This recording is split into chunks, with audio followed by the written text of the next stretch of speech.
Magandang araw mga kaibigan. Pag-usapan natin ngayon ang isa na namang programa ni Idol Ted Filon kung saan binulgar niya o nabisto niya ang isa na namang programa ng gobyerno na hindi maganda ang resulta. Panloloko, pang-iinsulto sa mga kababayan nating nasa laylayan. Kaya gusto ko lang i-advertise ang ating backup channel, The General's Perspective. Ang link ng channel na ito nasa description box. Paki-click and subscribe para itong channel nating ito may posibilidad na mahak o magurgor na naman. Alam nyo naman ang tatak ng administrasyong ito, gurgor. So, salamat sa mga nag-subscribe sa backup channel na ito at salamat sa mga magsusubscribe pa.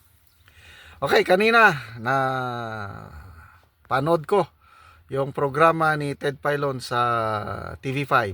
Nako, in-interview niya ang administrator ng National Food Authority. Alam nyo, may programa ang gobyerno ngayon. Magtitinda daw sila ng murang bigas. Yung NFA, sisimulan na yung 29 pesos per kilogram na bigas. Anong klaseng bigas ito? Ay nako, tawag sa NFA, laon. Laon rice. So, itong si Ted Filon marunong. Nabisto niya anong klaseng bigas ang laon. Masarap bang kainin o para sa mga hayop? Pakinggan natin si Mr. Ted Filon.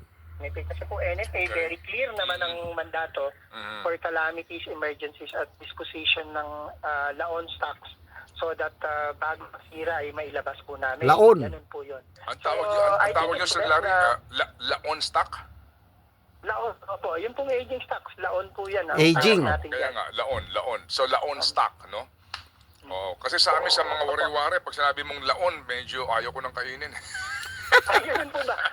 Sorry. Laon.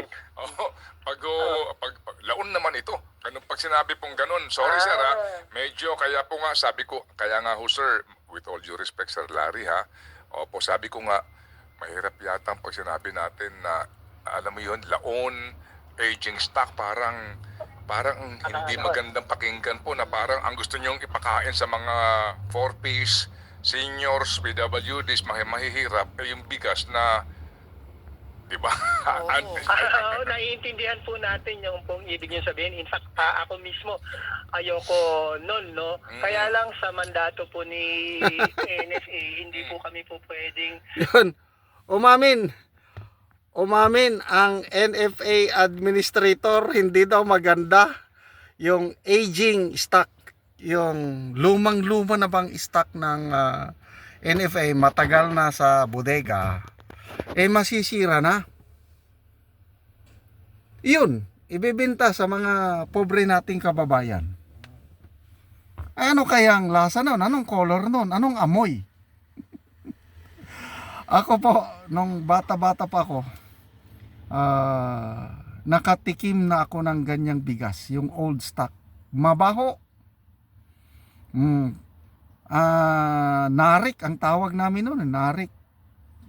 Pumipila kami dahil bagyo na baha ang aming lugar sa La Union. Nako, wala kaming makain, napilitan kaming pumila sa NGA ba, National Grains Authority o NARIC. Talagang mabaho. Pinagtiisan namin dahil magugutom kami.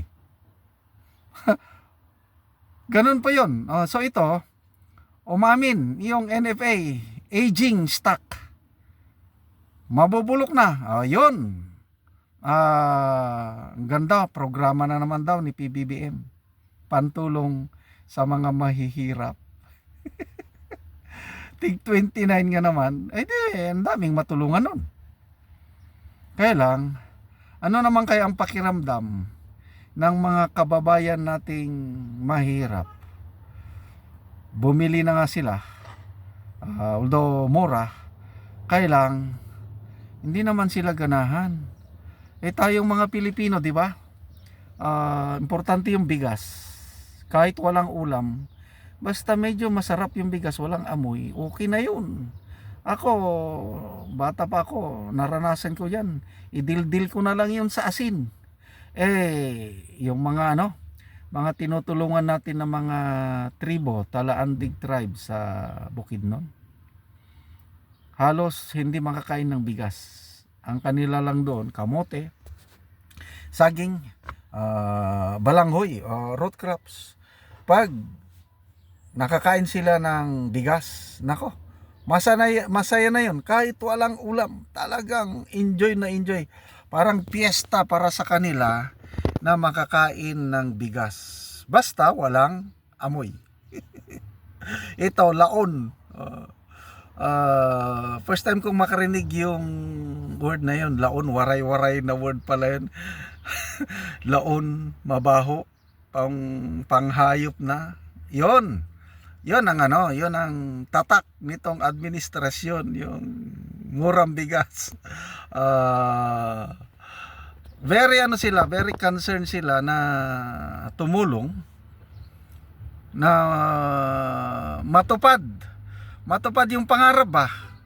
20 pesos per kilo na bigas. Ito na, malapit na 29. Yung pala mabaho. So, ito pa yung depekto ng programang ito. Para sa porpis, kailang ang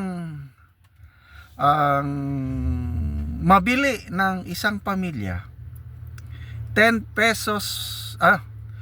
kilograms lang per month.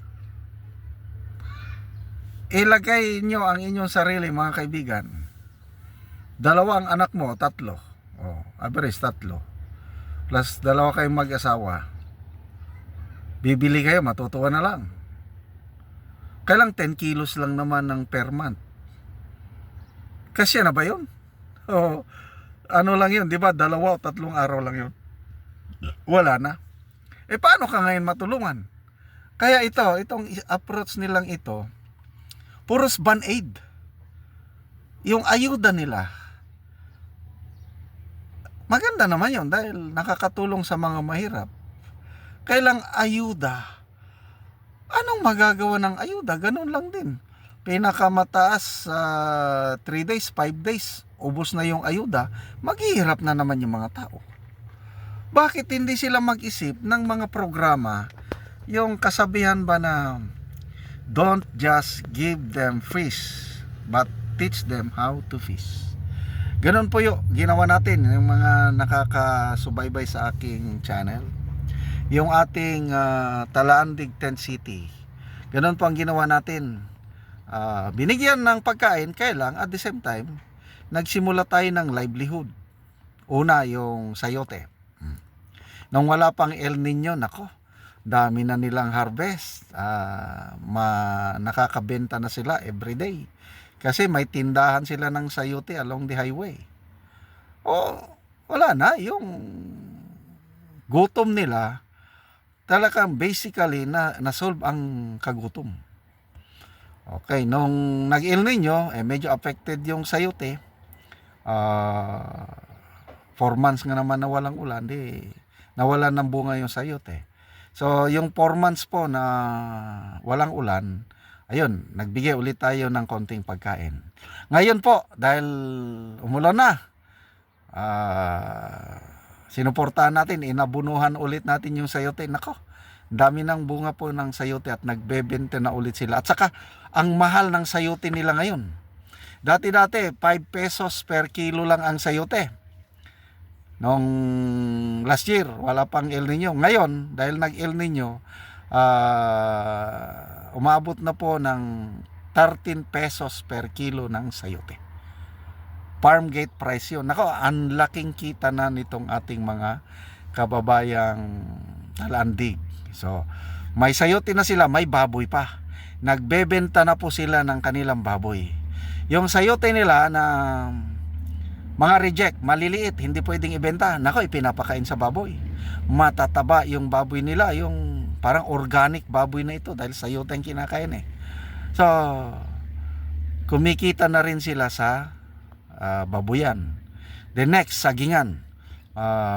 Nakabuelo na yung mga tanim nilang lakatan. So, after mga 8 months, mamumunga ng lakatan nila. Nako, yun na. Hindi na tayo magbibigay ng pagkain sa kanila kasi nabigyan natin sila ng capacity to produce their own and livelihood. Ganon sana ang gawin ng gobyernong ito. Hindi yung poros ayuda na lang. Ayuda, ayuda, ayuda. Tapos, bigas, magbenta ng bigas, laon pa. Laon, mabaho. I don't know kung nakatikim na ba sila itong mga namumuno ngayon. Nakatikim ba kayo ng mabahong bigas galing sa bodega ng gobyerno? Ako nakatikim ko. It's not good. Kaya lang, walang magawa yung pobre, kundi tanggapin na lang. Yun po. Para sa akin, isang insulto yon sa mga kababayan nating mahirap. Sana, wag namang magbenta ng laon. Mabaho. So, good luck sa administrasyong ito.